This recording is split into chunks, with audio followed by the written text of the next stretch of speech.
केरला के कई इलाकों में तेज बारिश के बाद कर्नाटक के मैसूरू जिला में वाक़ई कबिनी रिजर्वायर में पानी बढ़ गया है। इससे कर्नाटक में खुश्क साली के खदशात से लोगों को कुछ राहत मिली, लेकिन हुकाम ने लोगों से एहतियात करने की अपील की है।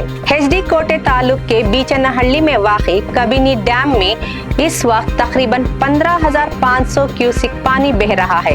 डैम की ज्यादा से ज्यादा पानी की सतह 2,284 फीट है, जबकि मौजूदा पानी की सतह 2,280 फीट तक पहुंच गई है। कबिनी रिजर्वायर की पानी तक जखीरा करने की गुंजाइश 19.52 टीएमसी है और इस वक्त इसमें तकरीबन 18 टीएमसी पानी मौजूद है। डैम में पानी की सतह बढ़ने के बायस हुकाम ने पानी दरिया में खारिज कर दिया है और दरिया के किनारे रहने वाले किसानों और लोगों को एहतियात करने की हिदायत दी है। उधर हारंगी रिजर्वायर में भी पानी बढ़ गया है, जहां तकरीबन 11,800 क्यूसेक पानी बह रहा है। एहतियात के तौर पर हारंग डैम के गेट से 13,000 क्यूसेक पानी खारिज कर दिया है।